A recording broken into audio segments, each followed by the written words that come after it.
All right, traders, Mike here with the watch list video for Friday, November 17th. The SPY, very narrow range today, but as I've been saying, it's still impressive how well the market is holding up. Some really nice calls, even on what would be considered probably a boring market day. Some really nice calls in chat. I took some notes on this one. Wayne's great call this morning over the mic, and he called it over 1250. It came up and hit it right there. And so you had a half number inflection point with stacked catalysts above, right? You had yesterday's high and the day before that high on a recent high flyer, breaks 1250 and ends up going to 1590, I think. So it was a great call by Wayne. Matt D, who makes the highlight reel every day, I think, called ATGL. And it was a, let me get the wording right, 23 second mouse. So it hit exactly 23 right there. It also hit 23 right there, right? And you had the earlier high of day, which was 23.72. So you've got a clean chart, whole number inflection point with the high of day above on another high flyer, right? And it breaks 23. Now the risk, again, you can control your risk with position size. The risk was probably about $2.50, which is not a normal stop on a $23 stock, but when you realize how they act, you know, some of them you've got to give a wider stop. How do you adjust to that? You just take it smaller so that if it stops you out for 250, you're still within your loss limit on a trade, right? Which isn't hard to do. Some quick math. Anyway, great call. There's a 23 break, and it ends up going to, I don't know, 31.57. Pretty cool call there. And GLBE. I thought it was kind of cool. I had the big, let's go to the daily. We've been studying the big gaps down on the day they gap down for trades, but also some folks in chat are watching it for a second day play. So GLBE was posted in the room by Kevin M and Nick, I think teamed up on this one. Both of them decided back through 30, put the horizontal line there, with the earlier high was 30.07 and yesterday's high, again, stacked catalyst, right? 30.40, and it did a kind of a nice little intraday cup and handle and topped out right at that 30 area. And so the break was through 30. The stop, the way we teach, was a dime below. And it went to 30.52. I actually got filled. My last sell was right at 30.50. So for about 50 cents on a dime risk. So it doesn't seem like much, but it was still A+ setup, super clean. A lot of us were watching that. Anyway, that's some highlights from today. Great teamwork as always. Put this up. Pause the video if you've never seen my videos before and read that. It's a quick explanation of what we're about in the chat room. All right. So what are we watching for stocks that are in play that might give us a setup tomorrow? ACHR's had a nice 3-day run. Actually had a nice headline today, but not that exciting because it already had a big run. So anyway, I do want to watch this because you kind of had a quiet inside day. Maybe this was just a rest candle and it's off to the races again. I've been talking about these EVTOL. Well, I'm not sure exactly what that stands for, but it's these stocks that have the drone taxis and all that, they're all kind of strong lately, right? So ACHR, anyway, had a nice headline. I'm going to watch that one. SONO, nice pop today.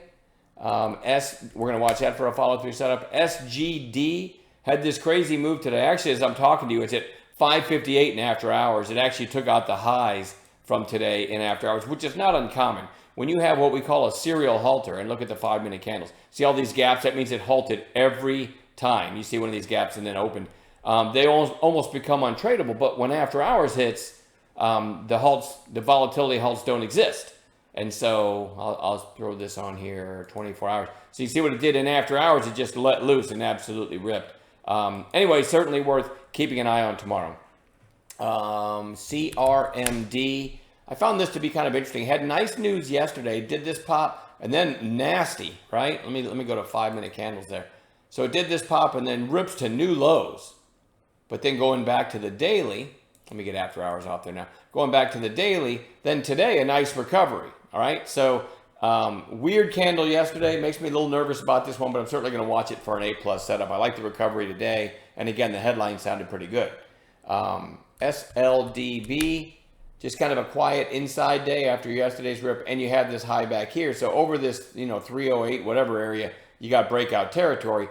And today could just be a quiet inside, maybe rest day, right? So that one goes on watch. CHGG, talking about a possible third day play. Nice pop yesterday. Inside day, we'll see. Target, not in love with this one. It gapped down today, but then found buyers again. That's TGT. WAVD, merger.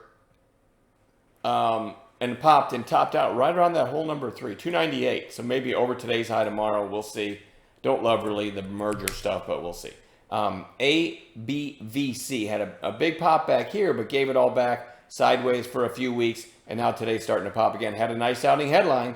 So maybe that, here's the intraday, by the way. Had a really nice pop. Gave the whole pop back, but then at the end of the day, curled back up. So that one's definitely worth watching tomorrow. That's ABVC. What's next? Trip, which is, I believe, TripAdvisor. Kind of put a horizontal line there. Kind of a nice breakout attempt yesterday. This could just be a rest day and maybe off to the races again. Looks a little bit extended, but I'm going to have it on watch. INVO. You had this pop back here, lower high here, and kind of a flag. That one's a decent looking chart setup. EBIX. Big rip. A lot of shorts in the name. I talked about this yesterday. Quiet inside day today, looking for a third day play. METC. I would like one more red day. I'd like this to get down in the middle of these, the blue and the red line, the 8 and the 20 day, right? But if you put a horizontal line there, that's right around 15 bucks. So say if we sell off tomorrow and get down, maybe shape into 15 bucks, I might be looking for an intraday candle setup there, right? But definitely goes on bounce watch. Super strong lately. And we finally got a couple red days. Couple gappers possibly in the morning. GPS, which is, no pun intended, this is the gap store, closed at 1367. As I'm talking to you, it's trading about 1585. What was this high back here? Whoops, I didn't mean to do that. This was 1549, so it's trading above anything you can see on this chart. I go back a little bit, then let me put the line there again. It said 1580. It's trading about where that horizontal line is, right? So we'll see if it's still gapping in the morning. And then Ross Stores, ROST, there's the daily, and also gapping. As I'm talking to you, it's trading at 127. So, and you can see it closed at 120-ish. So that one's possible gap play tomorrow as well. Plenty to watch, and we'll add gappers together in the pre-market as we always do. So let's show up focused tomorrow, find some more good trades. All right, I'm done babbling. We'll see you.